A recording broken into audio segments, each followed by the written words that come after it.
Az SUV modellek története egészen 1999-ig nyúlik vissza.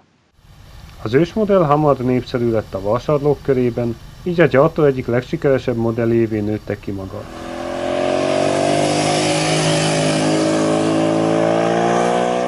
...2003-ban érkezett az első rancfelváltás, amikor a gömbölydett formavilágot leváltottak az éles vonalak.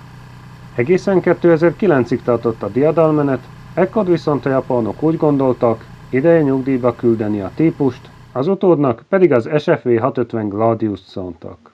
Az új modell lényegében az SUV továbbgondolása volt, ám a rajongók mégis megosztóan fogadtak és visszasírták a régi, egyszerűbb modellt. A Suzuki-nál meghallották a visszajelzéseket, így 2016-ban visszakerült a gyártószalagra az SV modell. Hírek maradtak az eredeti koncepcióhoz, így egy izgalmas, de olcsón fenntartható gépet alkottak. Ennek a továbbcsiszolt változata lett az új SV650X modell. A formaterv koncepcióként mutatkozott be, és magam se hittem volna, hogy a Suzuki gyártásba helyezi ezt a különleges formatervet. Nem mintha ne lennének már hasonló gépek a piacon, de nem vártam volna, hogy egy custom bike vagy café racer ilyen olcsón bekerülhet a kínálatba. Az alapmodellhez képest így csutka kormányt találunk, mégse érezzük úgy, hogy túlságosan előredőlnénk vezetés közben. Az üléspozíció természetesnek hat, nekem kényelmesebb, mint a régi félidomos modell volt. Szélvédelem az nincs, de közepes túrákhoz bőven elég ez a komfort. Az ülés puha, bordázott kialakítása és anyagfelhasználása pedig nagyon minőséginek hat, ez a kedvenc részletem a gépen. Ugyancsak az X modellhez készült az új tank, aminek kapacitása 13-ról 14,5 literesre bővült. Persze a legszembeötlőbb különbség a fejidom és a fényezés, de ezeken kívül is találunk érdekes részleteket. A maga 75 lóerejével és 64 Nm forgatónyomatékkal nem lett korszakalkotó, de nem is ez volt a cél.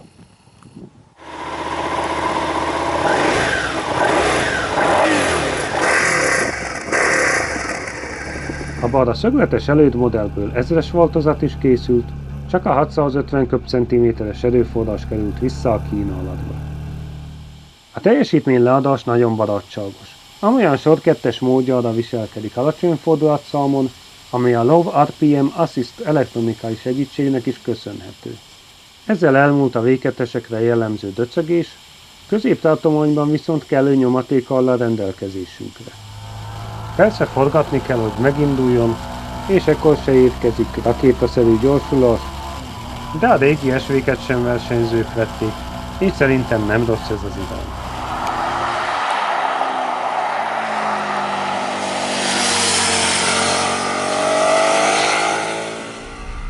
Menet közben annyira kellemes hangulat lesz úrral rajtunk, hogy talán nem is fogjuk hiányolni a lóerőket.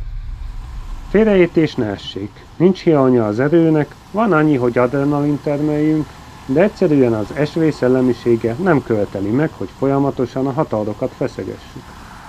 Ez az erőforrás korábban már bizonyított, és minden bizonnyal ebben a köntösben is nagyon megbízható.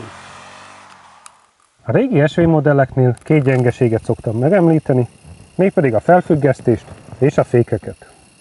A Suzuki ismételten meghallotta a visszajelzéseket, így mindkettőben próbált fejlődni. Az X modell kismértékben állítható felfüggesztést kapott, ami egyértelműen előrelépésnek számít.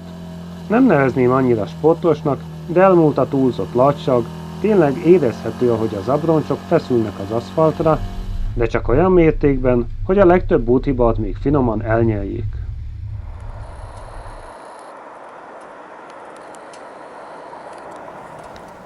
Dicséret jár a Suzuki-nak az SV-hez méltó felfüggesztésért, de a fékerővel már nem voltam ennyire elégedett. Hiába dolgozik elől 2 tartsa Tokicó nyergekkel, túlságosan meg kell markolnunk az első féket ahhoz, hogy kellő fékerő érkezzen. Persze a legtöbb felhasználónak ez elég lesz, utcai használatra megfelel, de szerintem a típus többet érdemelne, és az adagolhatósága sem tetszett. Egy kakucsring szintű pályára még bátran kigurulnék vele, de például a Hungaroring első féktávjában már zavarba kerülhet.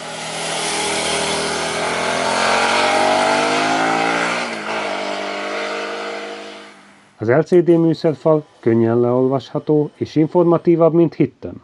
Az ős esvény még a vízhőfokot se tudtuk nyomon követni, ki hitte volna, hogy az új modell már a sebességi fokozatot és az üzemanyag szintet is jelzi.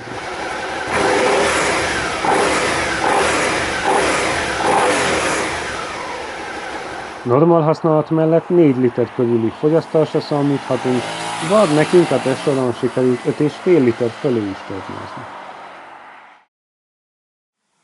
Összességében az új SV650X egy nagyon szerethető kis motor lenne.